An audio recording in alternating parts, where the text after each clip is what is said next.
Bonjour à tous, aujourd'hui on est là pour parler de karma. Alors j'espère que vous êtes tous prêts. On va vite entrer dans le vif du sujet parce que je sais que ça nous gratouille un petit peu tous là, la relation de Majib et de Ami. Non mais Ami stop, arrête.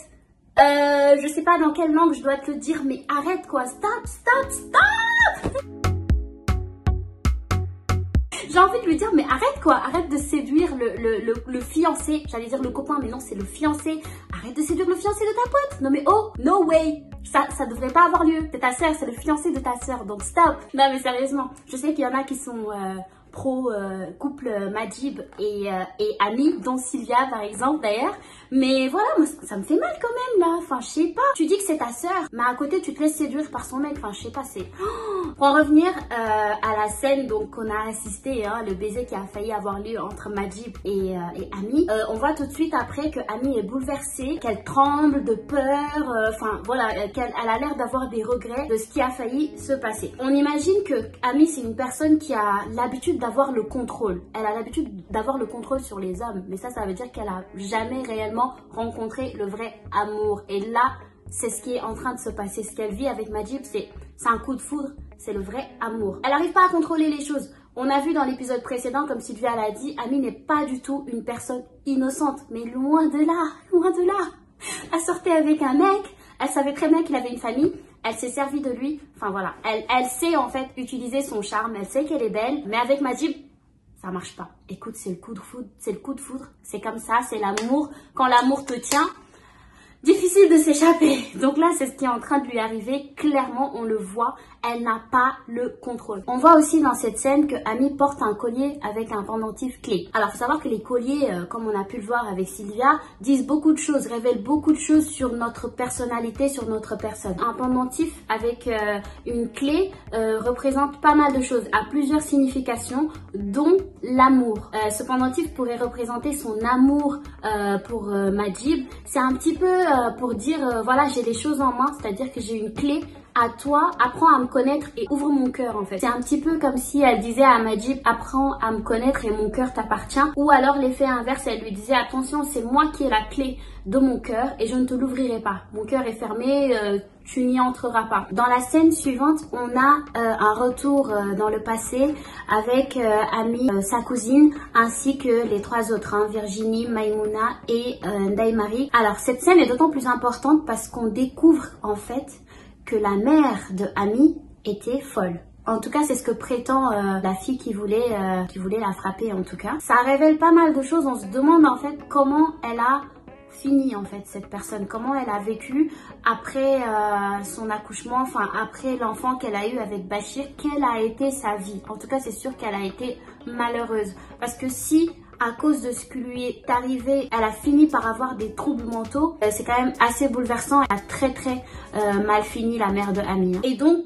ceci aussi laisse supposer que Ami n'est pas en colère contre les hommes que à cause de l'histoire de Anna. Il y a aussi l'histoire de sa mère, son histoire à elle. Ensuite, j'ai trop aimé la scène entre Ami et ses copines quand elles sont venues la chercher dans son appartement. J'ai trop aimé cette scène. J'ai eu encore une fois un semblant de déjà vécu. Enfin, je sais pas, j'ai plein de souvenirs en fait en tête avec des copines. Même Sylvia, elle comprendra ce que je veux dire. Enfin voilà, et c'est ça que j'aime trop dans cette série, c'est qu'il y a plein de moments où on est là et on se dit mais oui j'ai vécu ça, c'était la même chose, mais oui ça s'est passé comme ça. Enfin voilà, on est vraiment impliqués en fait, on est impliqués sans être impliqués en fait. Ça nous révèle aussi que c'est une longue amitié, je veux dire c'est même plus une amitié en fait, elles se connaissent depuis la nuit des temps, elles se connaissent depuis qu'elles sont enfants. Donc du coup c'est une famille, c'est une vraie relation. Ce qui m'amène à me demander comment cela se fait-il qu'elles aient ignoré la relation qu'a eue Anna avec Majib. Comme elle l'a dit Sylvia dans sa vidéo précédente, tu te poses la question en fait. Je sais pas, quand tu sors avec une personne, entre filles, on se parle énormément, on se parle même trop. Donc voilà, tu le dis à ta copine, le prénom, le nom de la personne, la photo, même si vous n'étiez pas dans le même pays ou quoi que ce soit, tu en parles.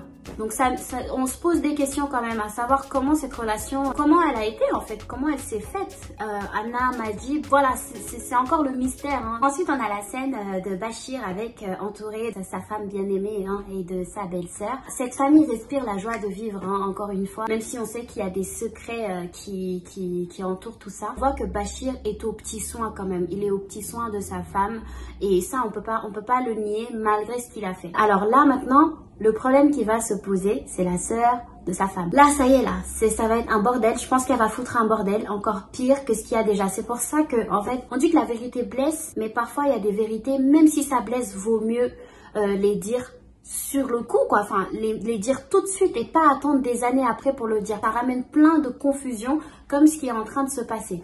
Donc la sœur de la femme de Bachir, elle pense que Ami est une femme vénale, hein, qui est intéressée donc par l'argent de son mari. Elle pense que voilà qu'ils forment un couple, etc. Alors qu'elle est complètement à côté de la plaque. D'ailleurs justement, cette scène qu'on a où la sœur de Bachir surprend Ami avec Majib, je pense que elle va beaucoup utiliser ça contre Ami. Je m'explique. Je pense qu'en fait, elle va pas tarder à savoir que Ami est en train de flirter un petit peu avec le mec de sa meilleure amie. Bah oui, parce qu'elle les a trop bien observés, même lorsqu'ils étaient, lorsque Majib est retourné dans sa voiture, elle l'observait encore. Donc elle a bien retenu son visage. Je pense qu'elle va pas du tout tarder à découvrir tout ça. Elle l'utilisera contre Ami, peut-être pour savoir la nature de la relation entre Bachir et Ami. Bachir aurait dû directement dire les choses à sa femme. De toute manière, les choses sont faites. L'enfant est déjà là, Ami est déjà là. Elle a même la vingtaine, elle a grandi depuis. Et ta femme n'est toujours pas au courant que t'as un enfant d'or. Et ça se trouve, elle l'accepterait bien. Parce qu'elle-même, elle le dit. Hein. Elle le dit, elle était prête à laisser Bachir prendre une deuxième femme. Si c'est ce qui pourrait le rendre heureux. Donc, je pense que savoir qu'il a un enfant depuis longtemps lui fera certes mal. Et surtout, connaître vraiment l'histoire, c'est-à-dire sa bonne était la maîtresse de son mari, etc. Ça va la bouleverser, ça va lui faire mal. Mais là... il est temps qu'il en parle, il est temps qu'il dise les choses parce que moi, ça me rassure pas que sa sœur s'en mêle. Vraiment, ça me rassure pas. Même si elle a l'air d'une personne gentille, comme Sylvia l'a dit, elle a l'air extra, elle a pas l'air d'avoir un mauvais fond, mais elle risque vraiment d'empirer les choses. Au lieu d'arranger, elle risque d'empirer les choses là. La scène suivante entre Ami et ses amis au marché, j'ai trop aimé cette scène au marché. En plus, je sais pas pourquoi, ça m'a fait plaisir en fait qu'elle soit au marché. Je regardais un petit peu les marchés au Sénégal.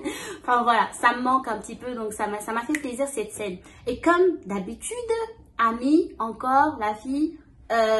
visage fermé, non mais les filles, vous parlez que de mecs.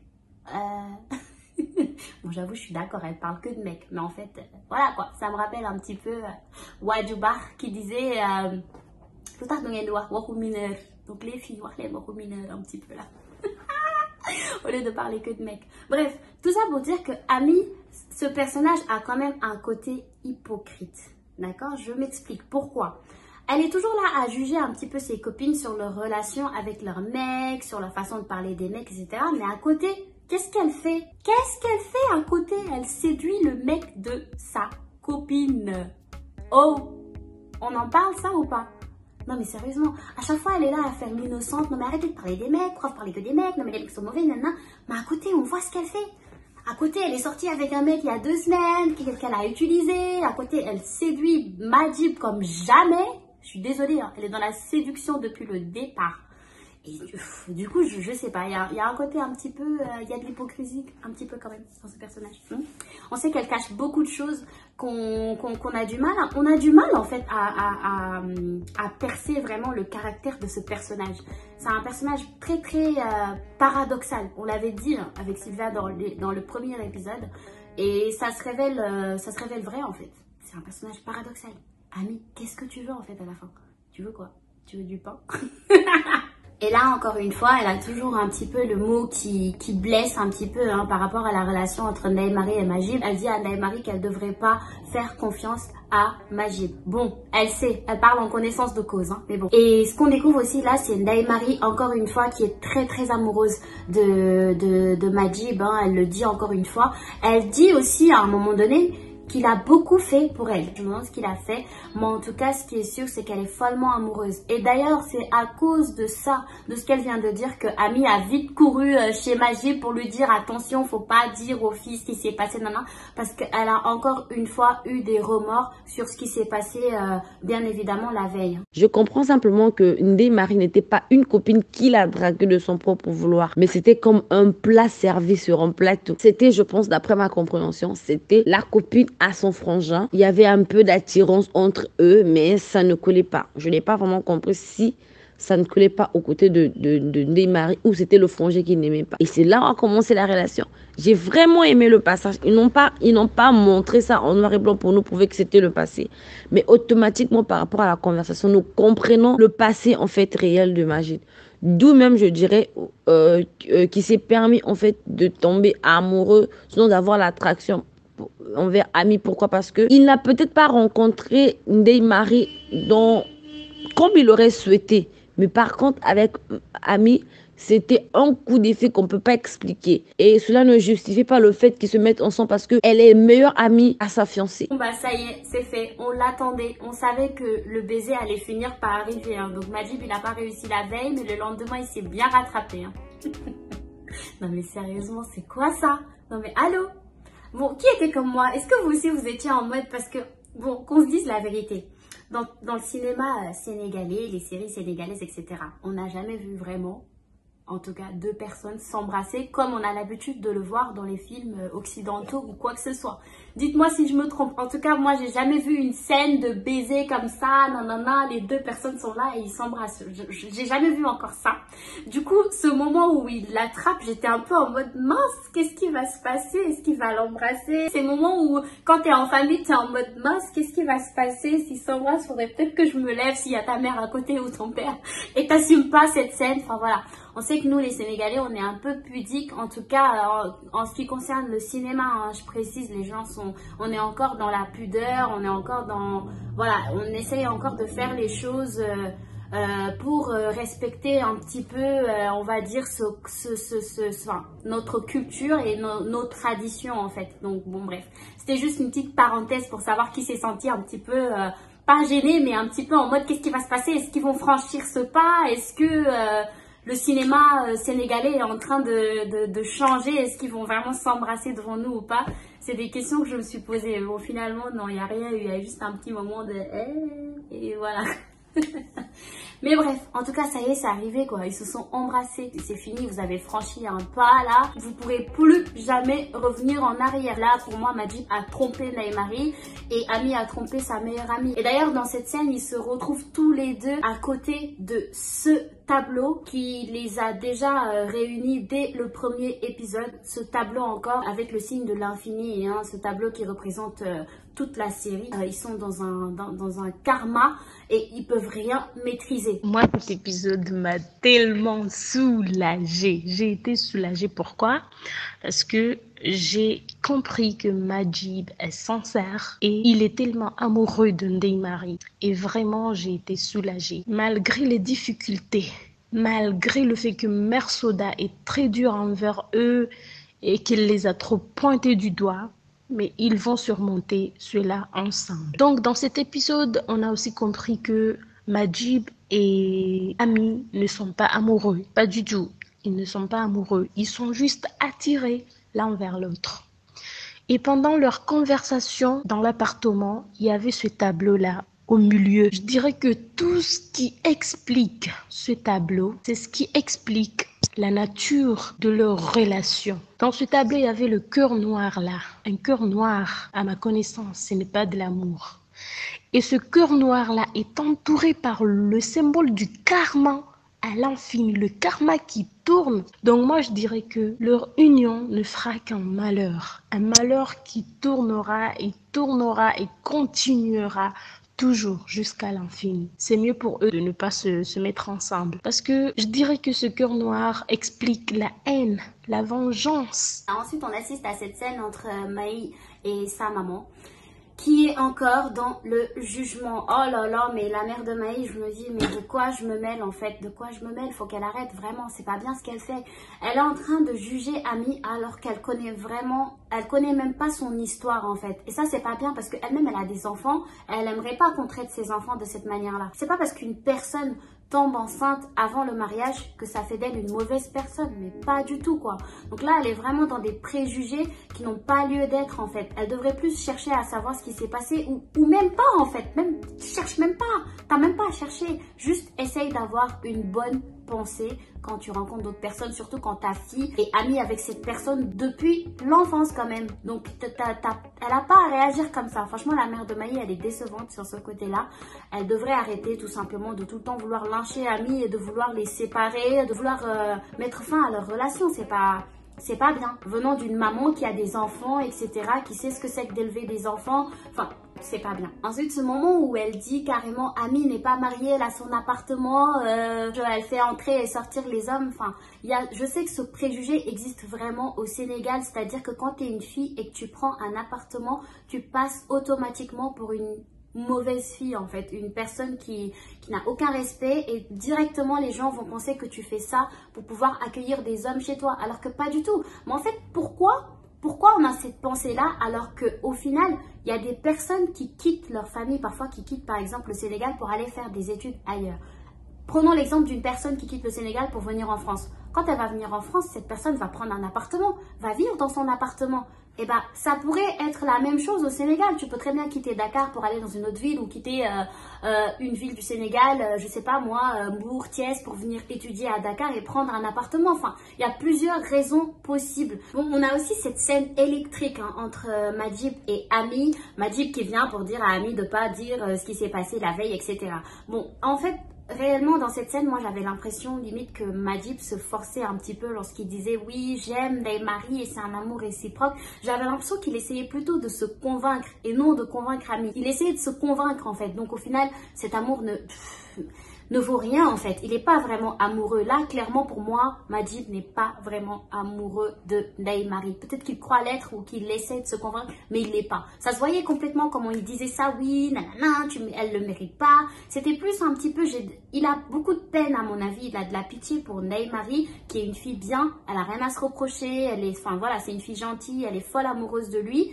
Il a plus de pitié envers elle plutôt que de l'amour. C'est de la pitié pour moi, c'est pas vraiment de l'amour. Alors arrive enfin cette scène du dîner chez les parents de Ndeye Marie. C'est une belle scène, j'ai kiffé les vêtements qu'il portait, les vêtements traditionnels, enfin voilà, c'était d'une beauté incroyable. Un dîner comme ça autour de la table, enfin tout était bien, c'était apaisant. Et puis d'un seul coup, Maman Soda. Oh là là là là là là, Maman Soda qui se la ramène encore, hein, comme dans l'épisode précédent. Et là, franchement, elle a tout... La scène, elle est devenue comme ça. De là, c'était... Voilà, elle a plombé l'ambiance. Mais franchement, au final, on va dire, on peut comprendre en fait la vie que Maman Soda a. Elle voit que sa fille, elle est jeune, elle a que 22 ans. Elle se dit, voilà, elle préfère que sa fille se construise financièrement d'abord avant de dépendre d'un homme. Voilà, tout simplement. Elle veut que sa fille elle ait une indépendance financière, ce qui est totalement compréhensible.